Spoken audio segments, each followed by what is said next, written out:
All right. So this is the part two of Coffee with a Cop here, Coffee with Free Field Training. It seems the other live stream, when you get to like an hour and a half, it just craps out and it doesn't broadcast anymore. So starting up a new live stream, and we're pushing on to Caribou Coffee Mahogany here, and we'll see if we get anybody comes on, have some discussion while I'm making up my coffee. So sorry about the delay there. Sorry about the other video crapping out on me. We're back on. We're back rolling. So if you had a comment I didn't get to before, post it back up and we'll get back to it. I'd love to hear from all of you again. And we're going to go on to the Caribou Coffee now. So I've got some grinding and stuff to go. Throw me some comments and questions, and we'll come back and talk to you guys more in a little bit.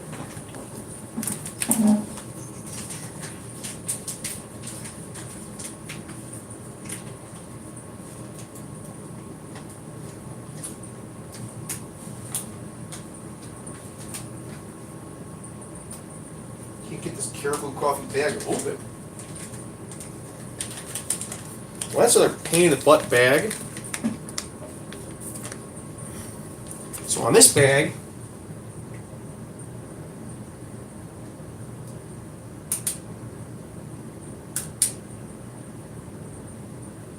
oop, gotta change out my battery. I know this is riveting video. Riveting. We'll unplug you guys. We'll take it with. Sorry about that. Battery's dead. I gotta go find a charged battery here. Put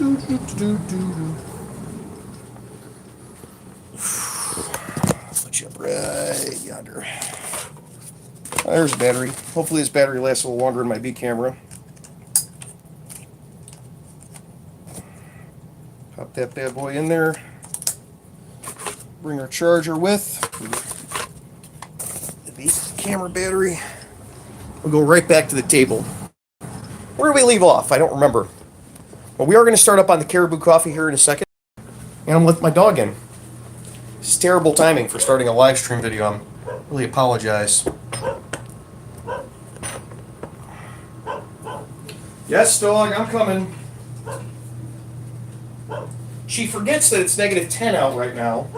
So she wants to go out, wants to come in, wants to go out, wants to come in, wants to go out, wants to come in, wants to go out, wants to come in. I don't think she realizes that it's really cold, and no matter how much she wants to pee right now, she should probably wait. Come on, get inside.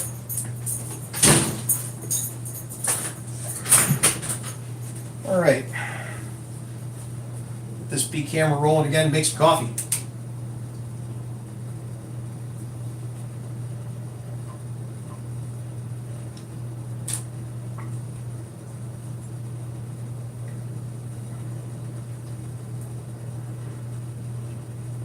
Go. Okay, it's actually pretty good. Caribou Coffee here. Can't get it open.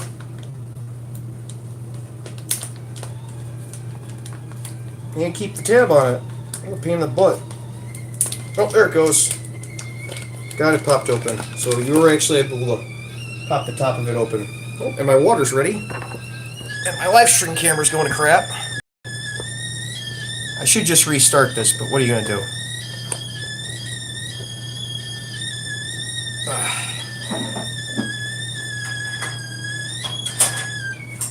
Pull off my tea kettle here. We're going to make some coffee, make some videos about making coffee. Pull our French press lid off here. Grind some of this up.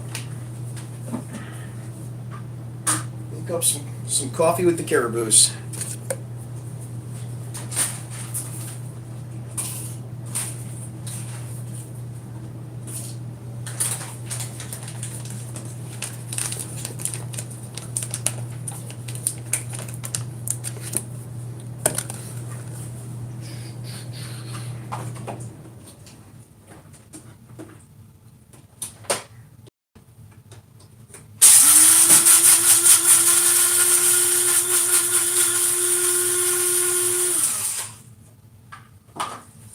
Put it in my video-friendly North Pole Express from 2017 coffee cup.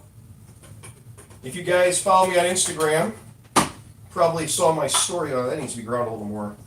Probably saw my story about the North Pole Express when I was there with my kids. Take them to the North Pole Express every year. It's up in Wisconsin, right? Yeah, Owasso, Michigan. Sorry. They've got a steam locomotive, and they basically do the entire movie.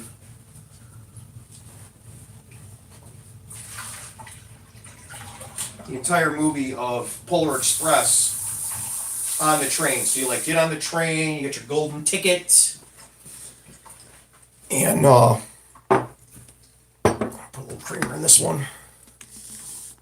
Steam locomotive, and you're in like an old timey car, and they serve hot chocolate, all the hot chocolate the kids can drink.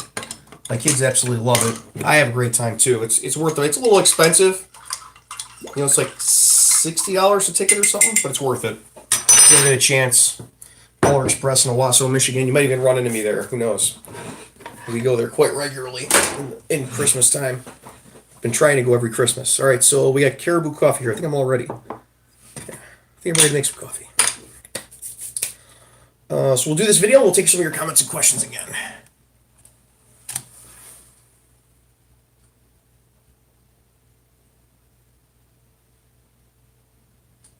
Come on.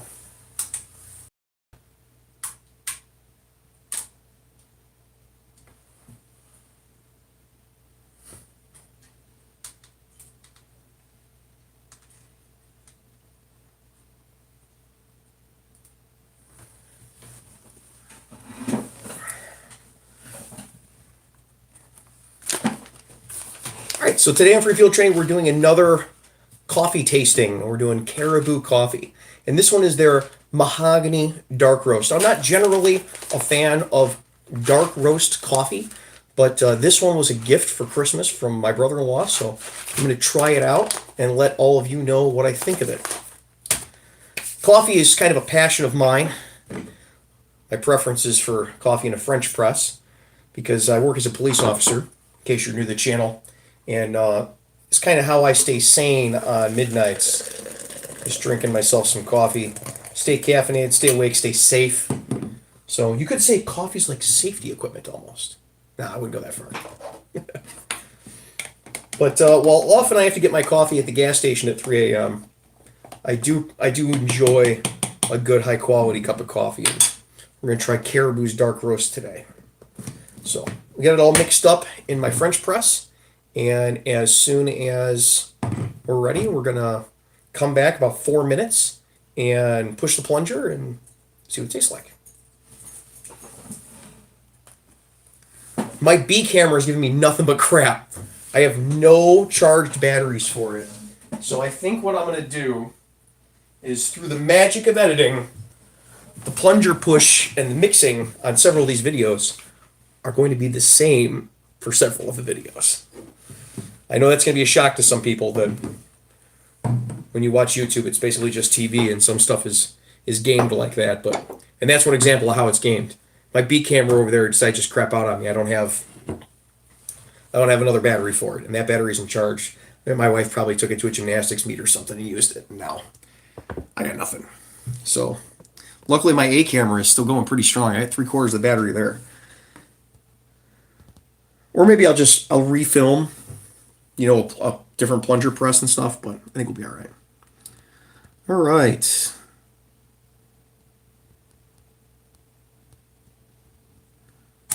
Oh, holy crap. All right, let's go to the top. Matt Doherty says, "You rock, Tommy." No, I don't. I'm fat and old and bald and fat. And I do goofy videos in my garage. Shawnee's96 says, "How much coffee do you drink?" Oh, about 2 live streams worth. Yeah. Alright, Biker Guy says, "Hi, UK here to see a gun as part of the kitchen appliances. Makes me smile. Keep up the good work." It's my home defense rifle. People always talk about like pump action shotguns for home defense, right? Well, they're like, well, You rack the slide. Just the sight of a shotgun scares people.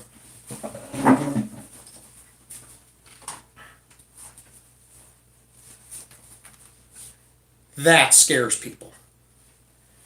Real talk. Worked for the Russian military for a real long time. Plus, it shoots through pretty much everything in my experience. Honestly, I put that back there as a joke to get comments on this, but shh. That is my home defense rifle, though. Of course, the area that I'm in, all the houses are brick, so there's not a lot to worry about. And bayonets. I mean, honestly, like if you want to keep from having to shoot somebody because they break into your house, but also be really ready for them when they are, put a bayonet on that sucker. It's just you see a little midget coming around a corner with a bayonet like me, you're probably going to beat feet. And if you don't, 7.62 by 54R, like a pirate.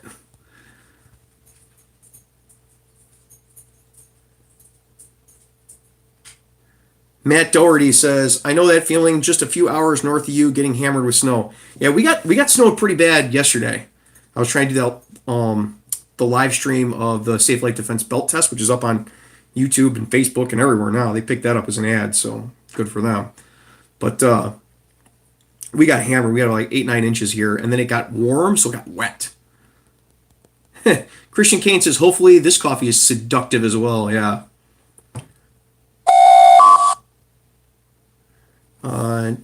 Kenneth Calderon says, "What type of roast do you prefer, medium or dark?" I prefer medium roast coffee generally. I mean, I'll drink just about anything, but medium roast is, that's my preference.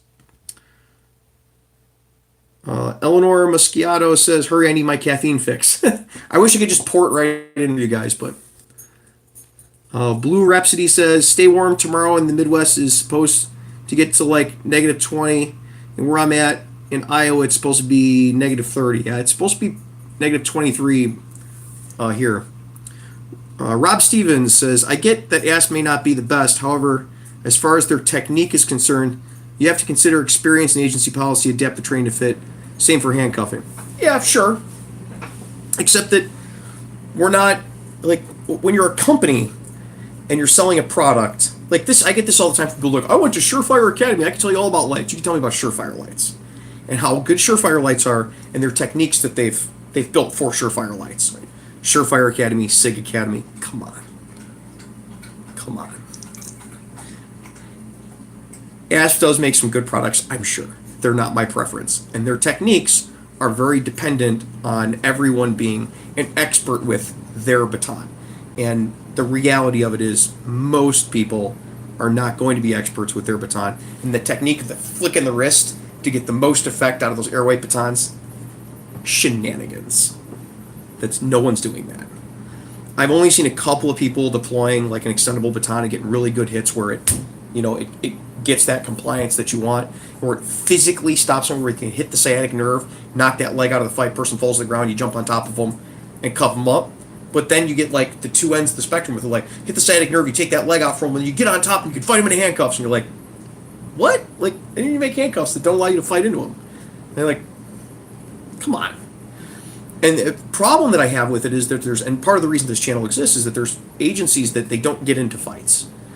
And they're going to go out, and people are going to go out and they're going to buy this stuff.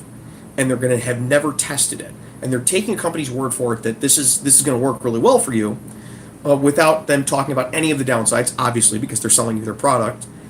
And that company's going to send out instructors, or they're going to send somebody to that company's instructor course to come back and tell you how to use this product.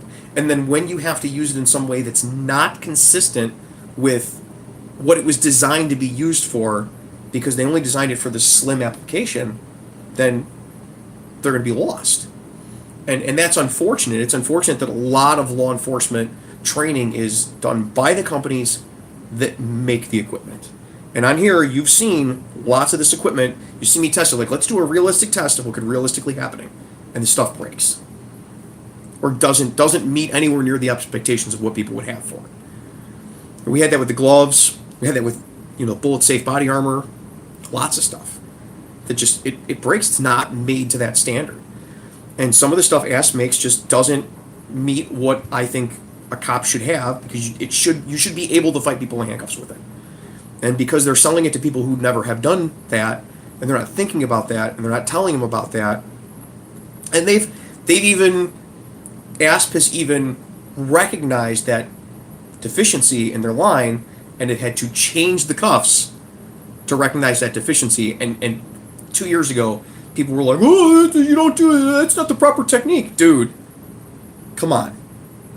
Now they've changed it because they've realized that this is a realistic expectation people have of handcuffs. That they have got every business having that expectation because this is something that you're going to have to do at some point. You're not going to go a whole career without fighting with somebody. Matt Dougherty says, my daughter-in-law is from Owasso. The whole town gets involved with this thing. It's fun. Jaden Lamb says, hey, free field training. If I lose getting chased by a tornado, do you think I should do police 180 J-turn maneuver? J-turns aren't an especially good idea for most people because it's very easy to lose control of your car unless you have regular training with it. It's like firearms, like you have to regularly train with it. With EVOC stuff, you have to regularly train with it. You have to do it all the time because it's a very hands-on skill. And if you don't keep up on it, I don't suggest doing it because it's real easy to run somebody over or hit a tree.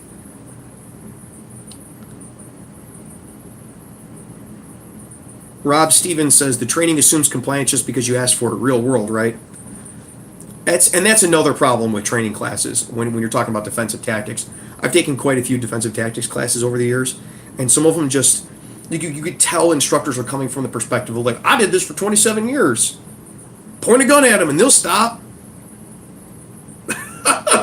Not around here, homie. Because you never ran into somebody that was willing to fight you to the death or willing to take your gun away, doesn't mean it's not going to happen. I had that issue with a lot of people like Blackhawk holsters. Back before it was cool to be like, the Serpa's garbage, I was like, I wouldn't trust that. And not because you're going to shoot yourself with it, I just wouldn't trust it. You see the old doohickey? I wouldn't trust that. I've had people try to grab guns from me and other people before, and I'm going to tell you, pull real hard. I've seen people lift it all the way up off the ground by the gun, and I would not trust that Serpa holster thing, right? We have to have real world expectations and not for best case scenario. And there's a lot of classes where they're just assuming that you're going to hit somebody, it's going to hurt, and they're going to comply. And you get people that are on PCP or just drunk, really drunk people, they're not necessarily going to just comply. Geronimo J. Galino says 58 down here in Los Angeles. Gunnar Bragg says, give me a shout. Gunnar Bragg! That's the best I got. All right, we're going to push the plunger down here.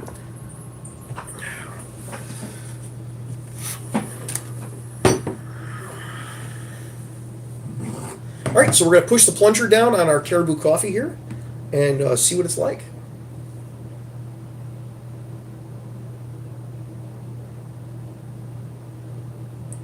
Pour myself a nice cup, and we're going to try it without creamer to give you the best idea. Crap, I forgot to turn the camera on. Watch this. All right, so it's been 4 minutes. We're going to push the plunger around on our Caribou Coffee here. And we're going to pour a little out. I'm going to try it without creamer. See how it goes. I like to always do the tests without creamer, give you an idea so I can actually taste the coffee. Although I do, to be honest, prefer a little bit of creamer in my coffee. I like cinnamon roll creamer is normally my favorite. Let's try this Caribou Coffee here. Caribou Coffee Mahogany Dark Roast. The description is woodsy and rich, which I take to mean full of coffee flavor.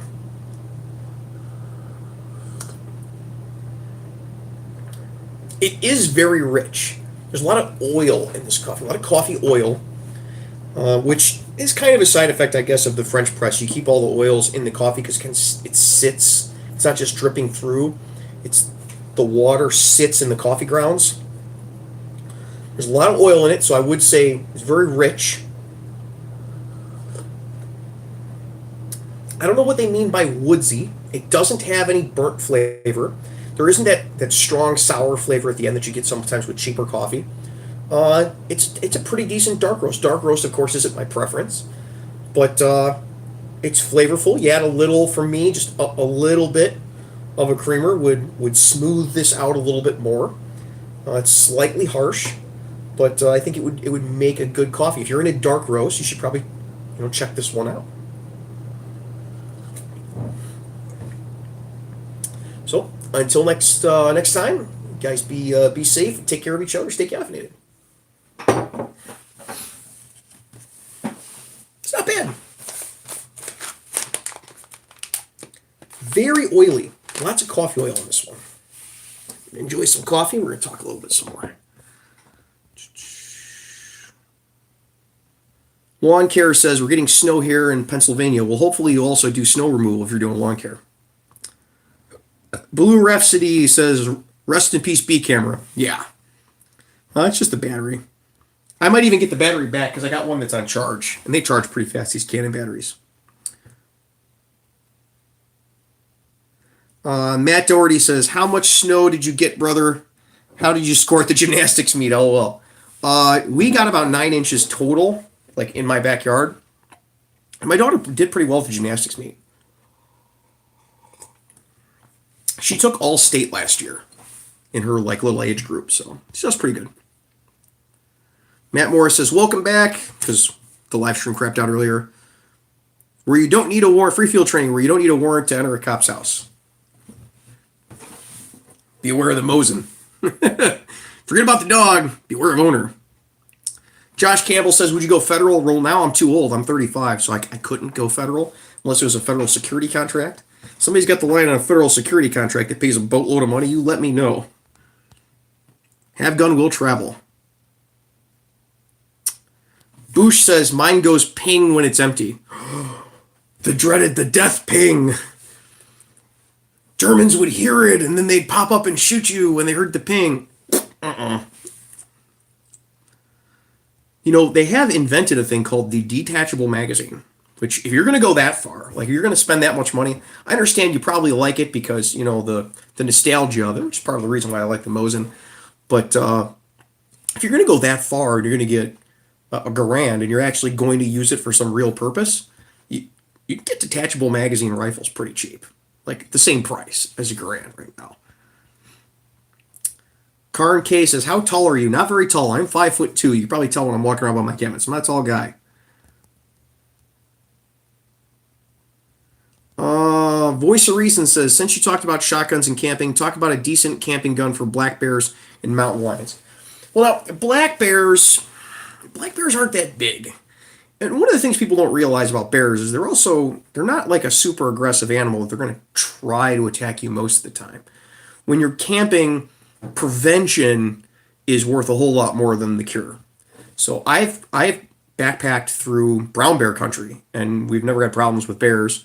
Very few problems with bears overall if people follow precautions. Stay away from the bears. Don't have smellables, including deodorant, anywhere nearby your campsite. You got to pour out, even like the water you use to wash, you have to pour it out somewhere like far, far away from a couple hundred yards from your campsite. And then you're not attracting bears, and the bears have no reason to come by you. The only thing they want is food. Bears want food and shelter. You're in a tent, they don't have shelter, they want food. You don't have food, they got no reason to be around you. They don't want to be around you. Most of them are afraid of humans anyway, unless you go to national parks where people have been stupid and fed the bears. Stop feeding the bears.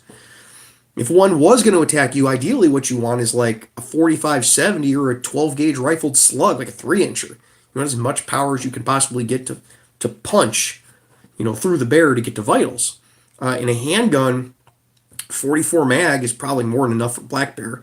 I know it'll work for brown bear, and people that live up in Montana that go backpacking up in the woods a lot, they go even higher than that. A lot of them like 454 Casull. So big old revolvers if you can't carry a long gun. But you probably want a long gun and something with some weight behind it, a little punch behind it.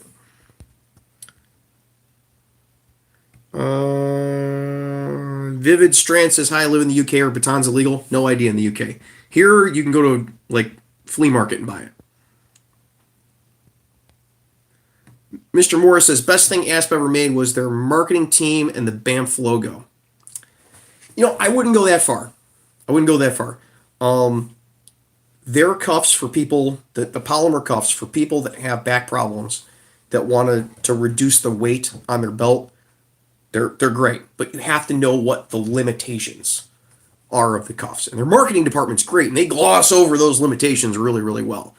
But they do make some good stuff, and there are applications for it, but you have to understand that, you have to know the limitations of this gear, and some of it's just not realistic. If I was going to work in corrections, in a correctional environment where you're going to do a lot, you're carrying 20 sets of handcuffs and you're putting them on people on and off, on and off, on and off, on and off, on and off all day. Let's say you're doing processing, in a county jail or something. Like, I could see there being applications to add cuffs. I don't think that they're ideal for police work. And I think that they gloss over the in-ideal aspects of their handcuffs. And I've heard good things about their disc lock batons. They're like twist closing batons. A lot of people really like them. They might be great. I've never used them. I like their side brake scabbards that they make. If you're going to carry an ASP friction lock baton, the side brake scabbard is nice and it allows you to reholster that baton even when it's extended, which is generally how they break, is that people put them back in that holder and then they fall over fighting with somebody and end up bending the baton.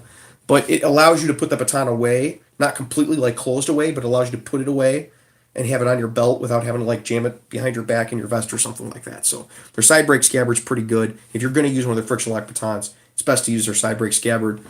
But even then, the like roto holster thing just like rotates all the way around after a couple of years. It gets really loose. I mean, some of their stuff I just don't like. Brendan Fraser says my baton is just on my belt as a fashion accessory, and I think a lot of people, that's the way it is. All right, what are we on? Just did the Caribou coffee, right? You want to do one more coffee? Let's do one more coffee. Do one more coffee. What do we got left here? Let's do 454 horsepower. Clean this out, get this back on the stove. Do one last coffee up in here.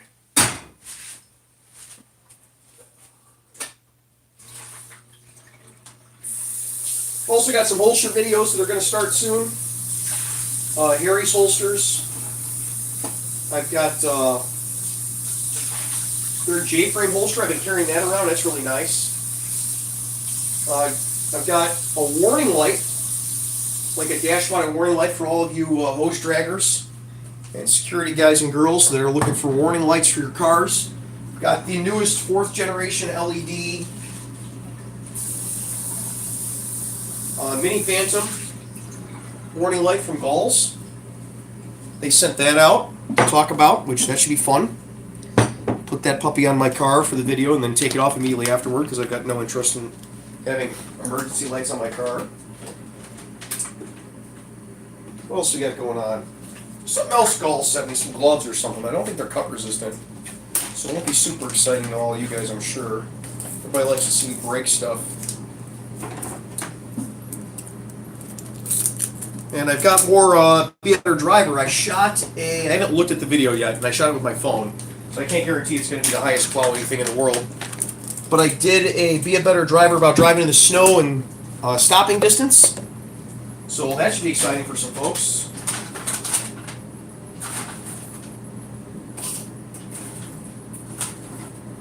So this horsepower coffee.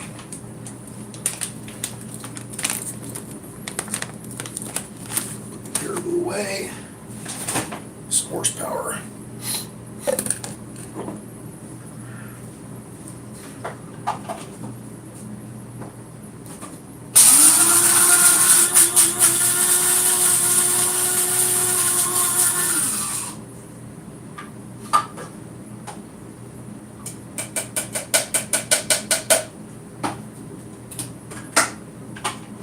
I think it's going to be the last one for the day, and then we'll get through all the comments and we'll call it.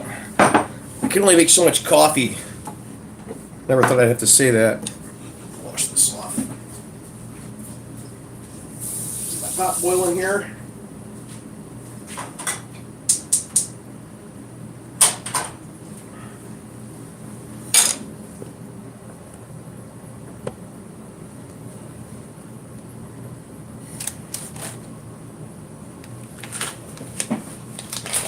All right, today on Free Field Training, we're going to take a look at Kicking Horse Coffee. This is their 454 blend. It says 454 horsepower coffee.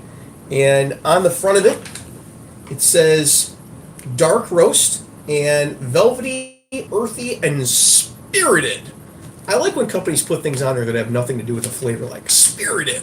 So we're going to see how spirited this coffee is. It comes with an old-timey bag. It does have a check valve, a little release valve in the front, which is nice to keep the coffee fresh. It's one of the old-timey bags with the little fold-over tabs, if anybody's interested. So I'm going to be using this. We're going to make it in my French press, which is my preferred method of making coffee. We're going to have it with no cream and see how it compares to other dark roast coffees, like the Caribou coffee we did earlier.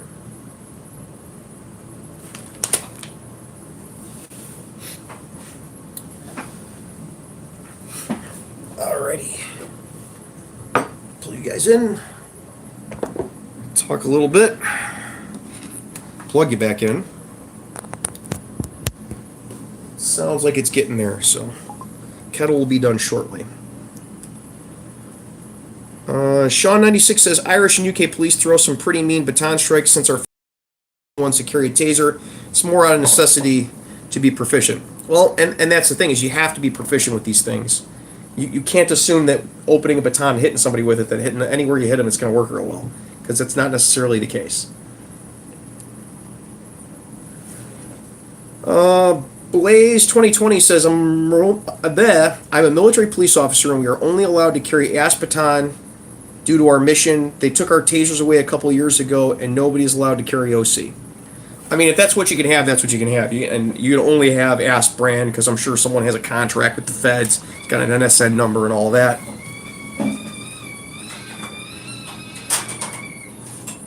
You know, military grade sounds really cool to people until you start seeing the stuff the military actually buys and seeing how well or how not so well it works.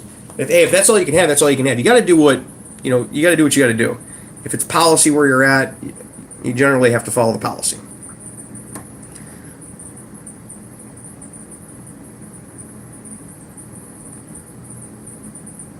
Justin Brele says, have you been in the state police before? Well, there's a few of them that are fairly attractive, but I'm married, so I don't think it's a lot. I mean, I know a lot of guys that are troopers. We work with them all the time, but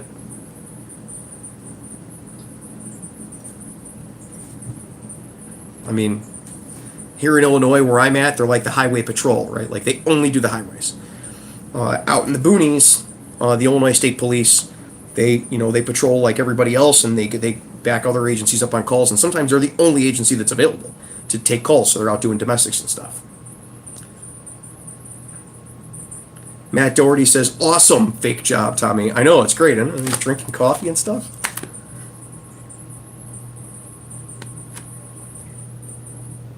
Chris Holfer says, haha, was it out of shot for the other camera? Sometimes I have to redo things because I'm out of frame, or I didn't say it the right way, or I didn't think I said it the right way. Sometimes I go back and watch the video and I have like 3 of the exact same thing and be like, oh, I thought I screwed it up. I guess I didn't. Justin Brele says, can you do a video on the state police? No, there's really nothing to say. They're a police agency that works at the state level. They do the same thing everyone else does. Aaron Hudson says, have you tried rifle coffee? No. Matterless Mind says, does anybody think Glock will ever release a Gen 5 40 caliber pistols in the U.S.?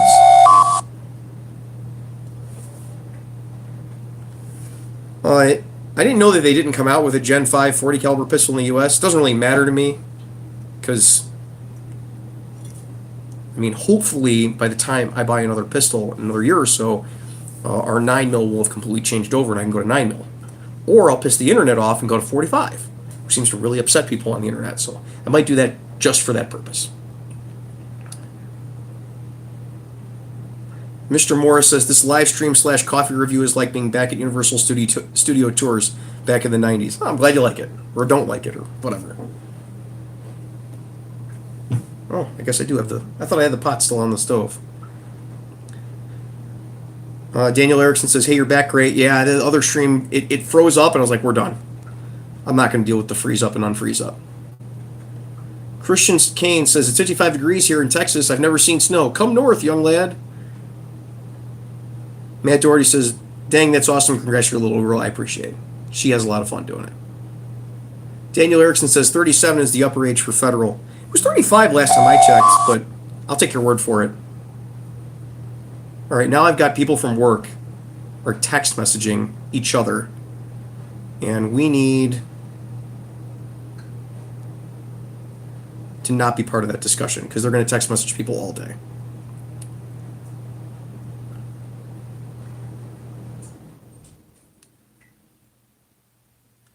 Shawnee96 says, "Hey Tommy, what's the story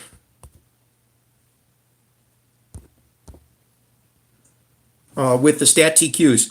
Well, we had the stat tourniquets for a while here. We were doing videos with them, and somebody did a bunch of testing on them. They said that they were heavily tested, and independent companies and doctors started doing tests on them and found out that they break. Apparently, they have a high instance of breaking and not completely occluding blood flow. So we pulled a bunch of their videos from the channel. I had to. I think we left one up, and it was just their sales pitch at the EMS Expo, because that's their guy on there talking about it, and you can take it for what you're worth. That's the company saying it. But I found out a lot of the stuff that we were heard about stat tourniquets because I found out about like almost 2 years ago now, and we started doing videos with them. A lot of it wasn't true. They weren't like tested. They were tested, but they weren't tested like in a medical facility or by doctors. So they just kind of came up with this product, and it's a cool idea, and it would be awesome if it worked, it didn't break. But a lot of the independent testing that's been done is saying that it breaks or that it doesn't work. And whether that's other manufacturers deciding that to sell more of their tourniquets, I don't know. But I'm not going to tell people it's a good product if I really don't know that it is. So independent testing, company testing, two different things. I actually plan on doing a video when it warms up a little bit about the failure rates of tourniquets, because the more I looked into it, because as soon as Stat Tourniquet started sending things out for review, independent people started testing them with medical equipment, like doctors started testing them, they started having problems. And people were sending me emails, "Hey, this is the failure rate of this, and look at the failure rates of other tourniquets." I was like, wow, I didn't even know the failure rates of other tourniquets were this high. So, learn something new every day, and I'm not perfect. And I'll never claim to be perfect. So, that's the story with Stat Tourniquets. Now, if they turn it around and they come out with a new design, and it's independently tested and verified that it works, that's different. But as of right now, if people are testing them and they're saying they're breaking and that they're not working, how am I going to keep being like, yeah, buy this, it breaks and it doesn't work? So a bunch of them that I gave away, like to the school, I had to go out and buy North American Rescue cat tourniquets. Luckily, when we did the training at the school, we had cat tourniquet trainers that Chris over at Rhino Response has, and we had people using those too, because we wanted people to have, just like on here, have an education about what's going on, not here, buy this product, here's how you use just this product. So I was able, because we had done the training with cat tourniquet trainers, the two blue trainers, we just put cat tourniquets in there and took the other ones out. And a couple of them went to other YouTubers who wanted them and wanted to independently test them. So I'm like, I can't use them for anything. Here you go. And that's the story with Stat Tourniquet. David Starr says Glock won't make a Gen 5 40. The frame won't handle it. That's why they added the extra pin when they started making 40s. Haven't kept up on it. I still have a Gen 3 Glock, so. Mr. Morris says, have you looked at any openings for experienced non-entry level with DOD, DOJ, or DHS yet? Pretty sure FDO creds will get you a decent opening, and top secret clearance shouldn't be an issue. Yeah, but where I'm at now. I'm vested in our retirement plan, which would mean the earliest that I would be looking for a second job or to get into a security gig, unless it was like a $250,000 a year security gig, would be at 43 when I'm eligible to retire, because you can't just count in like what your wages are. You have to count in what your benefits and your wages are, and then also your retirement. And I'm vested in a publicly held but private pension. I'm not part of the state pension. My town's got a separate pension plan.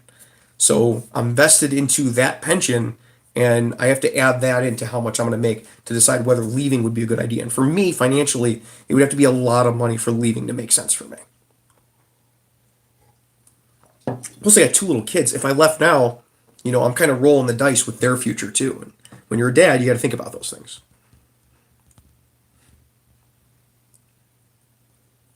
Ed V says, Tommy, I'm applying for the Dyer, Indiana Police Department. Hope to see you out in the field. Stay safe, brother. I've got a couple friends that work for Dyer. A couple of them. Good guys. I like the Dyer PD. Hang out with them all the time. All right. We're going to make the last of this coffee here, and we'll take some more comments. This coffee's getting cold. Dump that out. Did I do the intro for the 454 horsepower? Yeah, I did. Yeah, I did. And then I shut it off.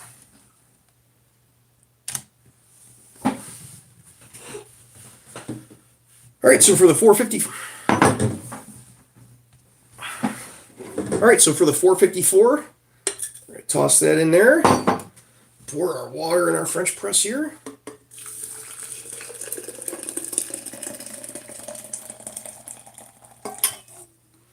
We're going to let that sit for 4 minutes.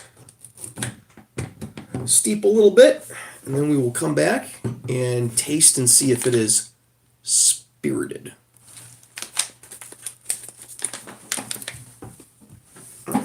Guess now we got another 4 minutes. Yeah, Dyer's a bunch of good guys. Buddy of mine, I don't know if he's a sergeant yet. He was a corporal on Dyer for a while. Shane. He's a good dude. Got a little bit of a tick, but a good dude. Matterless Mind says the police in Sao Paulo, Brazil, have been testing Gen 5 Glock 22s already, so they do exist. So they're gonna step away from the Tauruses in Brazil after they drop them on the ground and they go off and stuff. That's cool.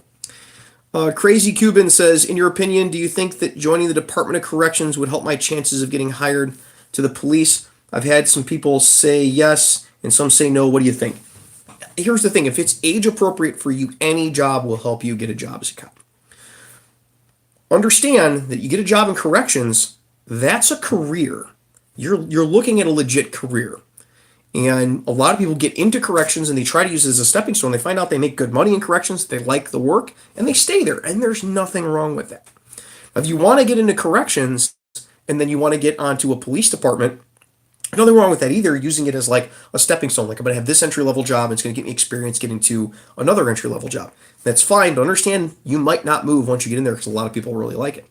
Now, as a stepping stone, having a good reference is important. So you have to be a good correctional officer for it to be a good stepping stone in a law enforcement. You can't just be like, well, I'm going to do corrections. It doesn't work that way.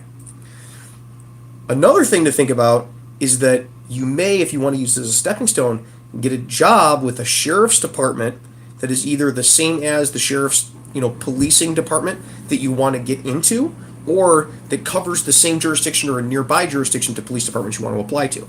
So around here, I would work, if I wanted to be a cop in, let's say, Sauk Village, Illinois, or Orland, Illinois, I would want to get a job with the Lake County Sheriff's Department, the Cook County Sheriff's Department, the Will County Sheriff's Department, working in their jail, because that's organizations that police department has interaction with. Or I would work for the Will County Sheriff's Department in their jail, I'd apply there and try to become a road deputy later.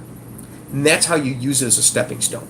You don't want to work for Illinois Department of Corrections way downstate. If you're trying to get a job, you're going to use that as a stepping stone to work in Madison, Wisconsin. I don't see that working as well, because those two agencies don't know each other, and those two heads of those agencies might not know each other. Where if you go nearby, those people probably have talked on the phone. They've been, chiefs of police conferences and stuff like that. My thoughts on it. Voice of Reason says, I know adding creamer to coffee is sacrilegious, but what's a decent brand to use? What's this one? Friendly Farms? It's pretty good. Dunkin' Donuts makes it pretty good. If you just like cream and sugar in your coffee, they make a pretty good, we talked about on the other live stream, Double Double. Make a pretty good creamer. There's a bunch of them. David Starr says, don't go 9mm 45 is life. Now we're going to have a whole bunch of people arguing about caliber in the comments. 7.62 by 54R or nothing. Daniel Erickson says, yeah, retirement age is mandatory at 57 after 20 years, so 37 at time of appointment, so you'd be good. I'm definitely older than 37. I'm pretty sure it's 35. I'm fairly certain it was 35 for federal law enforcement, but I may be wrong.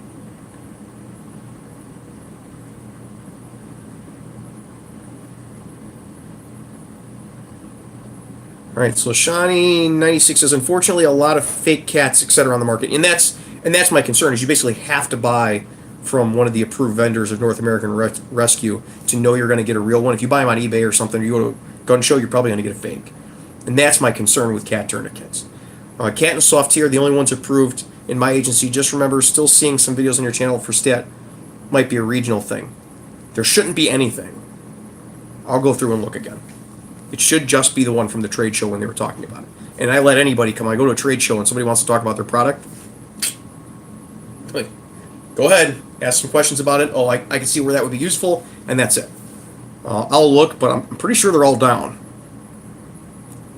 As of a few months ago now.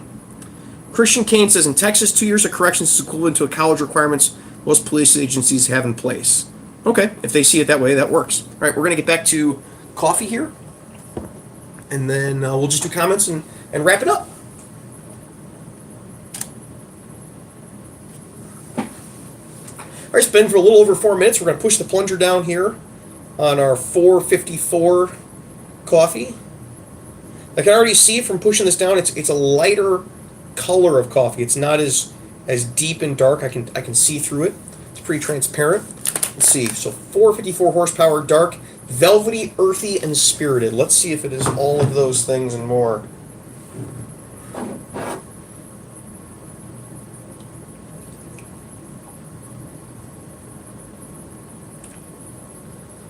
Can't wait to taste what spirited coffee tastes like.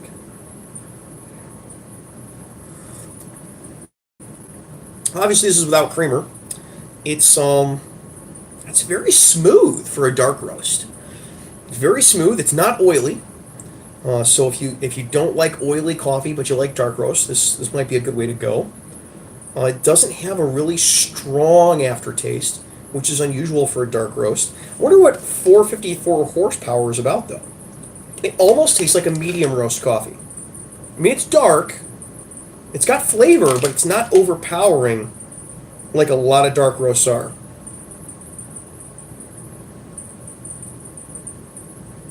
So their description of the blend on the back, it says, about this blend, this smooth riding dark horse, or it is smooth, conjures up power from the depths of the shadows. This is the winner, the champion of taste, the one that goes the extra mile. Hop on, hold on, and head for the hills. Made from beans from Indonesia, Central, and South America.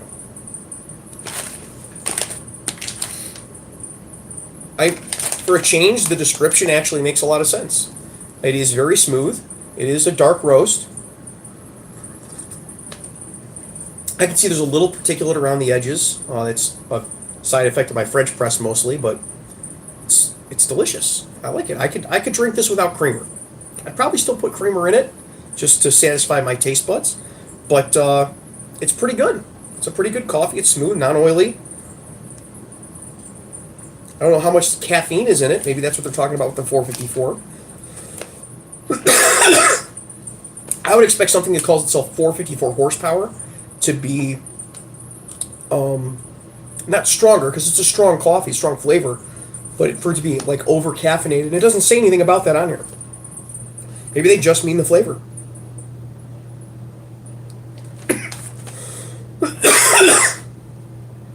Alright, so if you like a dark roast,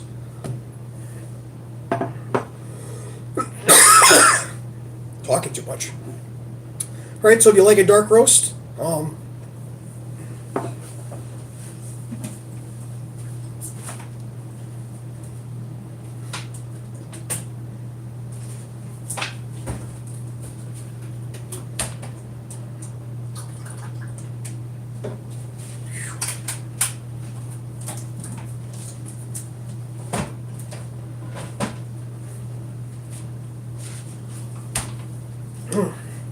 2 hours of talking, I'm losing my voice. My wife will be really happy.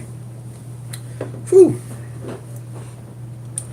So if you like a dark roast and you don't like an oily flavor like a lot of dark roasts come from, you don't like a burnt flavor like a lot of dark roasts come from, but you still want that heavy, strong coffee flavor that dark roasts are known for, this may be a good way to go. You guys stay caffeinated.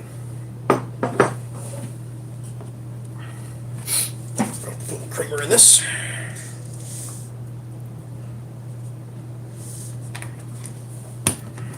One of the other side effects of coffee without creamer is that you can get a little bit of dry throat with it. That killed me. How I managed that. Kill off this camera. Let's talk to you guys. And I'll clean all this up. Have my apple juice. 36 people are still watching me make coffee.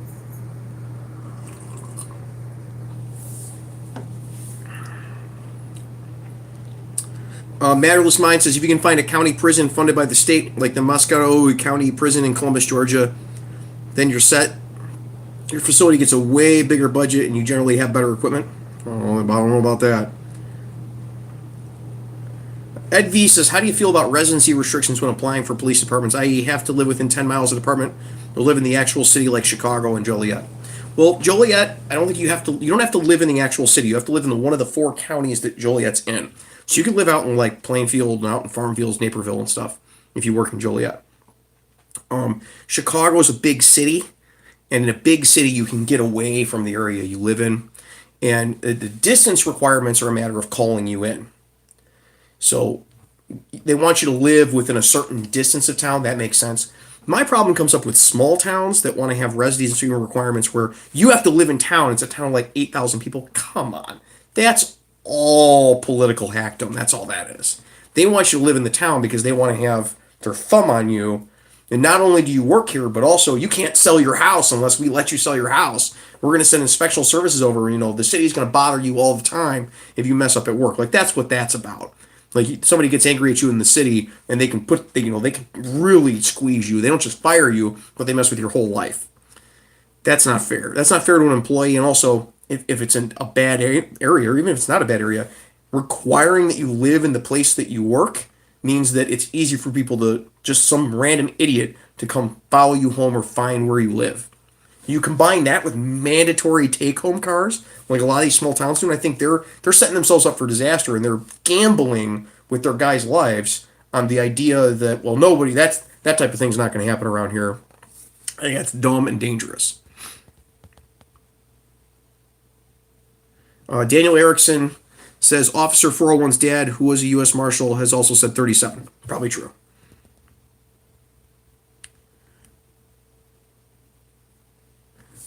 George Parody says, have you checked out the Olight PL2 Mini yet?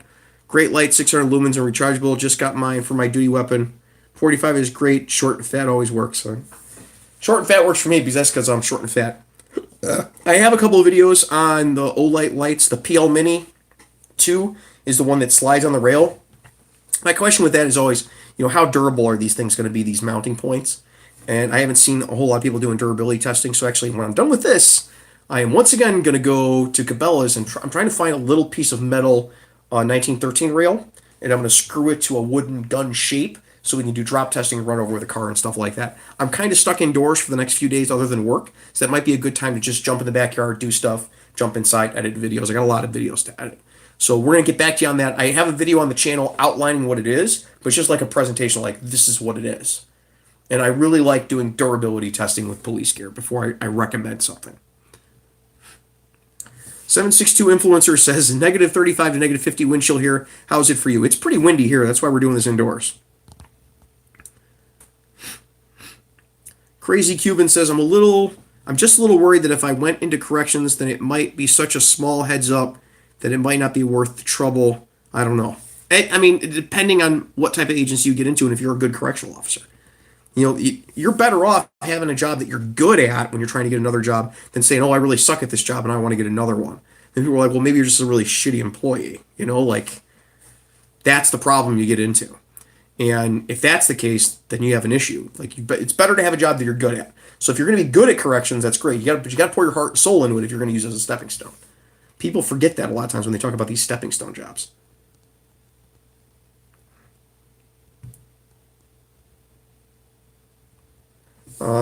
Matterless Mind says, seriously, what is a 10-mile drive? That seems unreasonable to me, but what do I know? I'm just a CO, never been a cop, and I don't want to be. Well, that's good. If you're a good correctional officer, then we don't want you on the street. We'd rather have you in the jail keeping these idiots in line. 10-mile drive isn't a lot out in the country, but it's a lot in a city. You try driving from the north side of Chicago to the south side of Chicago. It's 10, 12 miles, but that's 10, 12 miles of stop and go traffic. That's a lot more than out in the country driving 10 miles. Lawn Care says it's 37, just looked it up. Good. Still not changing to go to the feds. I have no interest. I like where I'm at. The dude says, Voda in the house. Voice of Reason says, looks like it went down the wrong pipe. Yeah, the coffee did.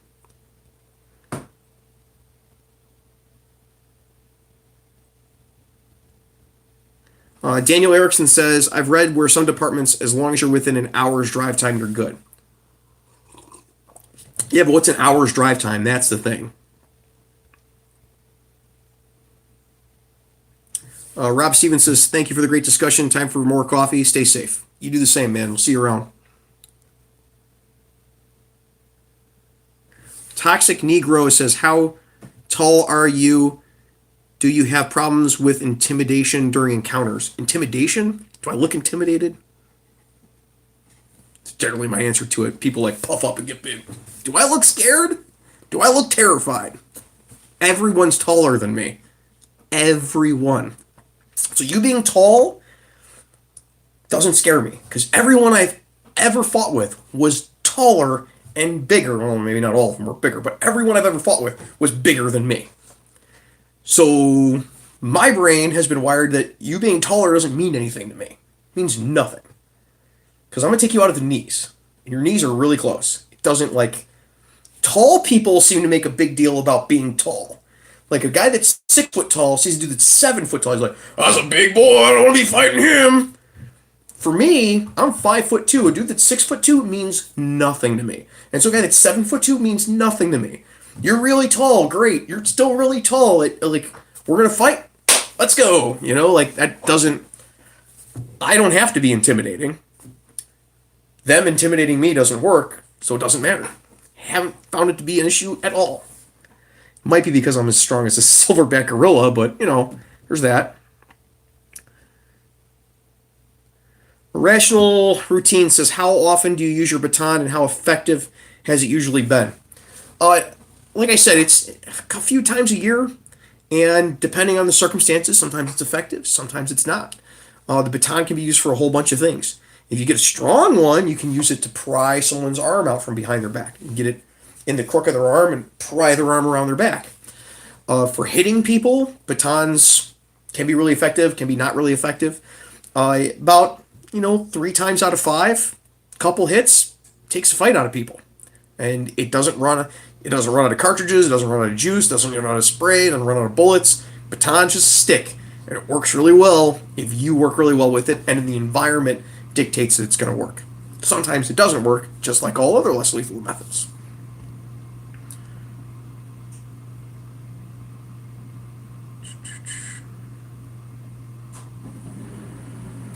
Let's get to some new one. Ed V says, if they're big and want to fight, just send them for a lightning ride. And I get that from a lot of tall people, and I don't see it. You're big.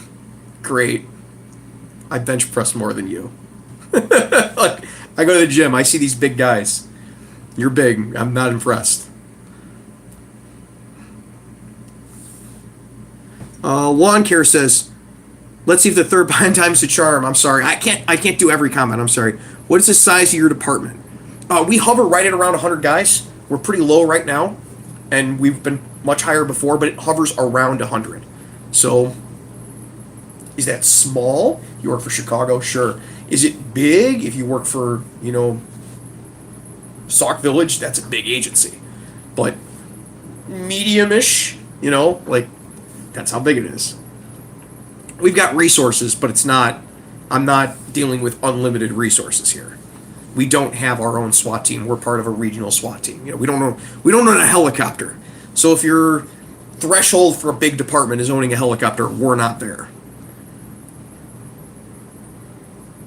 Mannerless Mind says, squat dudes like you are hard as hell to restrain, slippery little SOBs, and you're all deceptively strong.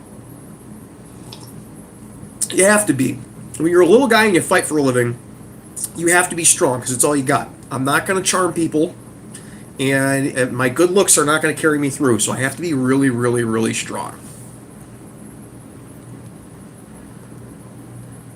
Crazy Cuban says, how much do you bench? My brother lifted 600 with his legs once when he was 12. The bench press is a really poor metric for how strong people are. But I know most people don't bench what they say they bench. And because I go to the gym and I watch them and they put up, 250 once and they think, I'll bench 250. Do a set. Do a set. The idea of benching isn't to figure out how strong you are, it's to get stronger, right? My last max was in the 410 range. To me, that's a lot.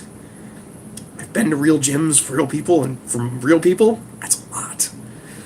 But your actual functional exercises, like your compound functional exercises, mean a lot more.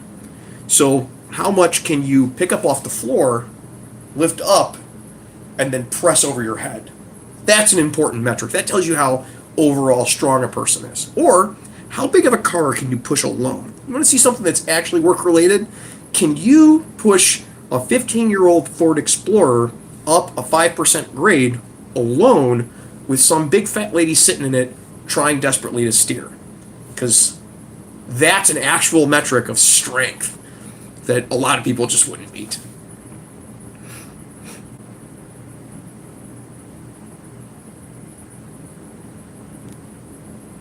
Long here says, damn, my town is 12. Right. There's lots of different sizes. If it works for you, it works for you, man. If that's the place for you, then if you're happy there, that's what's important. And you're good at it. Christian Kane says, pro tip, always keep a spare jacket in your locker. Dude, yeah, that's huge. Here, I've got my old coat. I leave it in my locker when I get a new coat. So I always have a coat. And sometimes you got to double up on those coats. Always buy, but a real pro tip, always buy your coat big. You go to the store, you put the coat on, this is great. Oh, I got all such extra room. Buy it one size bigger. Because once you put all your crap on, now you got an open coat, and it's not as warm.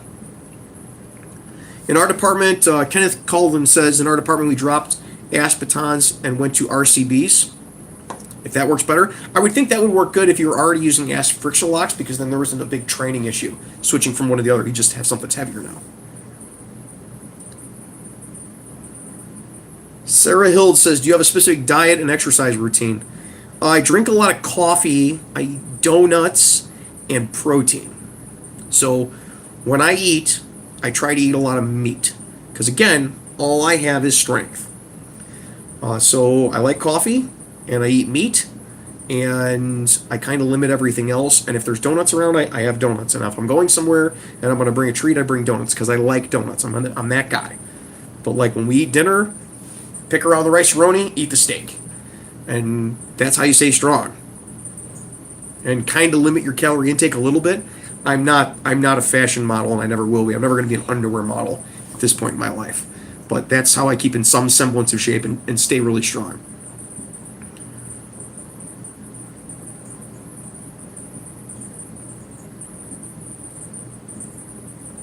Daniel Erickson says, I've had to push that car. Hilarious. Yeah, I'm telling you that, but that's real life. How big of a car can you push out of the road? That's a strength test. Don't show me flipping how often do you have to flip a big tire? Like, functional strength, flipping a tire. What are you flipping a tire? Go get a car in a parking lot and push that thing. Push it 3 blocks and up an incline to get into a parking lot so you don't have to call for a hook and sit out there for an hour and a half. That's functional strength. You want to know about functional strength? Like, how big of a person can you pick up off the ground and drop? Like, grab them at their knees, lift with your legs, pick them up, and then just drop them and let gravity do the work. That's real fighting. That's how fighting goes in real life. Crazy Cuban says, I was going to go to the gym soon. What exercises would you recommend if you're trying to prepare for police work, that is? All right, so you got to look at what the test is and then go higher than the test, because you have to get the test to get into the department, right? So you take the power test in Illinois, you got to run a mile and a half in 13:46. Get that thing down to 12. You want it to be easy. Make the test easy, and then you want to do distance running. Most academies do a lot of running, a lot of calisthenics. For police work, there's different ways you can go. For a lot of people, what I suggest, because they're not going to put the time in to get really strong, what I suggest is go into Brazilian Jiu-Jitsu classes and get the skill set to fight. You got to have the skill set to fight, and you're going to get in better shape with Brazilian Jiu Jitsu.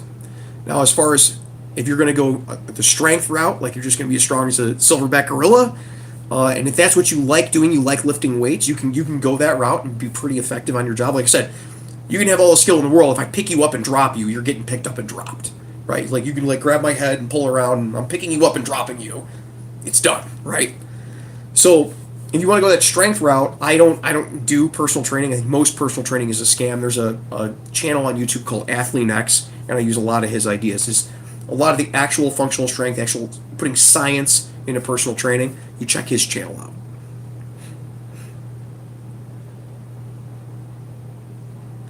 Christian Crane says the row machine is a great total body workout if your gym has one. Yeah, that's a good way to stay in shape as you get older. I've gotten more into those as I've gotten older. Rowing machines and ellipticals, because I don't have to take running tests anymore. Never will, hopefully. But you got to keep your heart in shape. You got to keep the rest of your body in shape. So you want to use those low impact machines. You know, your rowing machine, your ellipticals, stair climbers to a certain extent, and stay further away from the running as you get older, unless your knees are really good. But not a whole lot of people pushing 40 that their knees are really good anymore, especially if they've been a cop for a while. Matterless Mind says donuts are bomb. Rational Routine says, what about polycarbonate batons? Have they worked better than expendable batons? Depending on the polycarbonate, if you get fresh virgin polycarbonate batons by a good company, Monadnock makes a great polycarbonate baton. They can work great. Some of the recycled ones, the ones you get at Army Surplus Store, they'll crack, which isn't great. Carlos Hidalgo says, how much cardio do you do and what type of cardio? I'm 5'5", 190, and I agree that strength is a key factor. Well, strength isn't the only key factor, but it helps, right? It's like speed. You know, speed is king, or accuracy is king, or whatever people are saying today about guns. Well, that's great, but if I got a 30-06 and you got a 22, you can hit as well as you want, but I can hit you a mile and a half away, and I can hit a lot harder. And your 22 might work, but I can hit you pretty much anywhere in the chest with 30-06 and it'll work, right? So like, strength gives you options, and options are good when you're fighting with people. Trust me. You want to have the option of being like, oh, I've got him in this lock, I can throw him to the ground, or I can break his arm. Options are good. You don't have to use them all the time, but options are good. And strength is an option that's good, and it's a weapon that no one can take away from you. Same with skill set. Weapon that nobody can take away from you. Adds options. You want to do both of those things. For cardio, here's what I do. Every day that I'm at work, I work out on my lunch. So I get half an hour to an hour of weightlifting every day. On my days off, I'll either go outside and run or walk the dog and get my cardio in that way if it's really, really nice out, or I'll go to the gym. When my daughter goes to the gym, I work out at the same gym she goes to. They have like an actual legit workout area, and I'll do 45 minutes on the elliptical, and then the remainder of the time till she's done with her workout, her gymnastics, I'll do on the treadmill. So I work out 7 days a week, but I intersperse what I do. So I'll do 3 exercises a day when I'm at work, and I'll change out which ones they are weightlifting. And then my cardio, I do 2 days a week while she's at the gym. So it works for me. It keeps me in some semblance of shape. Matterless Mind says, that would be a good corny insult. Go flip a tire. It would be a funny insult at a gym, and they probably wouldn't get it.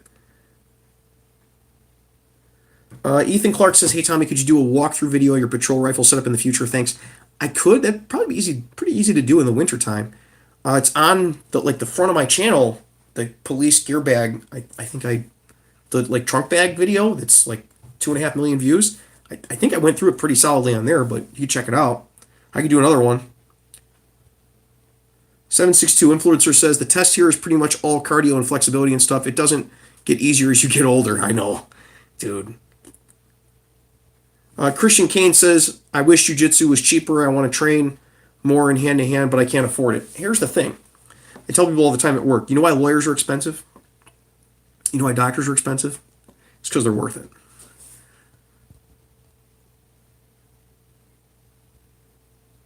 Voice of Reason says, as Clint Smith says, in real life fights, you'll be grappling. Yeah, to a certain extent. You're not going to have this bare knuckle boxing stuff going on. And kick, throwing roundhouse kicks and stuff in a real fight. A real fight, you're going to have 1 or 2 hits, and then you're going to be on the ground grappling. If you even get to the 1 or 2 hits. Sarah Hild says, "Do you think the XD series is a good gun to start off with as far as training?" Springfield Armory, no. Been my experience, they break. They're single action only, striker fire. They don't meet many departments' requirements of having at least a double action first trigger pull, and they break. They've got lots of little itty bitty tiny fiddly parts that can fail on them, and they're not my recommendation. That being said, if you're the happy homeowner and you're going to shoot 1,000 rounds a year for the next 20 years, probably going to be fine. Most people don't even shoot that much. It's probably going to be fine. It's probably going to work. Probably not going to break on you. But I wouldn't suggest to anyone who's serious about firearms that's going to go out and train with it, I wouldn't suggest an XD.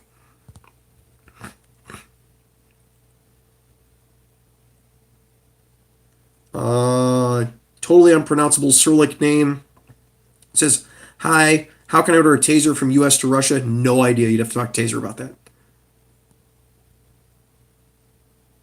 Rational Routine says, "Is it deemed a reasonable use of force to physically prevent someone who is obviously drunk from driving?"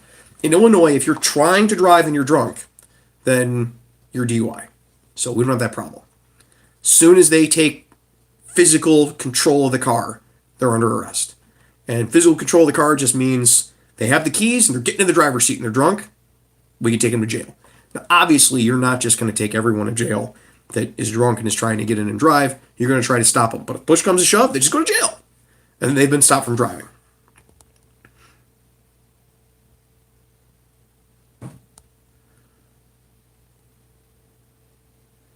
Sarah Hyde says, "With guns, what's a good one to start off with?"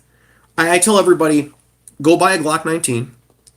You're going to like it, but there's going to be something about it you don't like. And then you branch off of that to other things.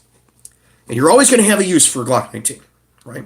So you buy a Glock 19, and you're like, I wish the barrel was a little longer. I wish it get more velocity. I wish it had a little more capacity. You're like, I wish this was thinner. I wish it was shorter. Which is like, and then you can go into a Glock 26. You go to, oh, I want a better trigger, right? And so you get into VP9s or you go to Springfield XDs if you want a better trigger. You're willing to get rid of everything else for a better trigger. You go to Springfield XD, or you want a better trigger. What's the other one? They had a really good trigger a while back. Oh, the XDM has a really good trigger. There's another striker fire. I just shot a couple weeks ago that had a really good trigger. But anyway, you get what I'm saying. Like, you're going to branch off from there. So you're going to be, the Glock 19, you're going to be like, all right, this works. I want something that's more of this. And you go find something that's more of that. So that's where I suggest everybody starts. A Glock 19, or if they're into wheel guns, or if they're in a capacity restricted state where the laws go in and out and start having, like, now they're trying to make 10-round magazines illegal in some places, and you want to hedge your bets, you get a revolver, you get a Smith 686 or a Model 66, and then you go from there. Bigger, shorter, smaller, whatever, you get a 4-incher. That's my suggestion for starting off.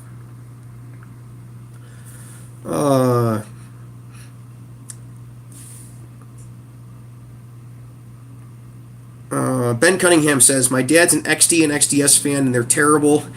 Too many safeties, and they're always having issues at the range. I wouldn't suggest those to anyone." The XDS can work well if you're not going to go shoot it a whole lot. The trigger is nice on the XDS. You can pack 45 caliber rounds into it. If you're a fan of 45, you get an XDS.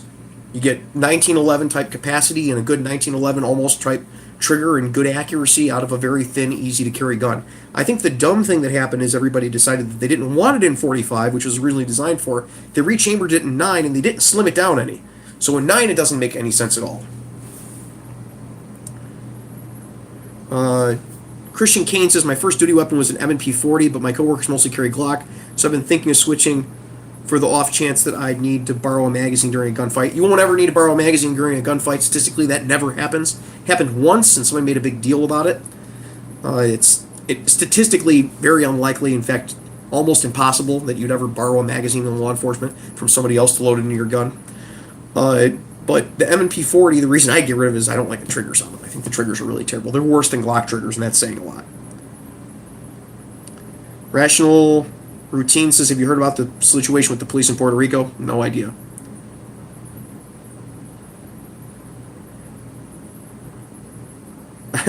Jose Gomez says, "Hi, I just finished watching your live stream from earlier and saw how it ended. Decided to see if you started again, and here you are. Here I am. But here I'm ending. That's it. My cameras are both dead. I got one more thing of coffee to do, but I'll do that after I charge it later. And that's it. That's all of it.